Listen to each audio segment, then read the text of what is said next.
बाप लेकीचं नातं पवित्र मानलं जातं, परंतु पोटच्या अल्पवयीन लेकीवरच अत्याचार केल्याचा नात्याला काळीमा फासणारा प्रकार सोलापुरात घडला आहे। आता याच नराधाम बापाला न्यायालयाने जन्माची अद्दल घडवली आहे। जानेवारी 2020 मध्ये घडलेल्या या प्रकारात विशेष न्यायाधीश BN सुरवसे यांनी 20 वर्षे सक्त मजुरी आणि 20,000 रुपये दंडाची शिक्षा ठोठावली आहे। याबाबत अधिक माहिती अशी की पीडिता ही अल्पवयीन असून 15 जानेवारी 2020 मध्ये घरामध्ये एकटी होती, तेव्हा वडिलांनी तिच्यावर जबरदस्तीने अत्याचार केला। त्यानंतर पीडितेला घडलेली घटना कोणालाही न सांगण्याबाबत दमदाटी केली।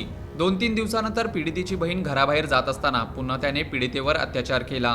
वडिलांकडून होणाऱ्या दुष्कृत्याबाबत समजताच पीडितेच्या बहिणीने आईला सांगितले। त्यावरून सोलापूर तालुका पोलीस ठाण्यात नराधाम बापाविरुद्ध बाललैंगिक अत्याचाराच्या कलमासह बलात्काराचा गुन्हा दाखल करण्यात आला होता। सोलापूर तालुका पोलीस ठाण्याचे सहाय्यक पोलीस निरीक्षक देवडे यांनी आरोपी नराधम बापास अटक करून तपास केला व न्यायालयात दोषारोपपत्र सादर केले।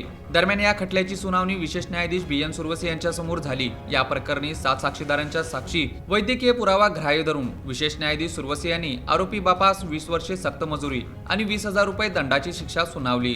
तसेच दंड न भरल्यास 1 वर्ष सक्त मजुरीची शिक्षा ठोठावण्यात आली।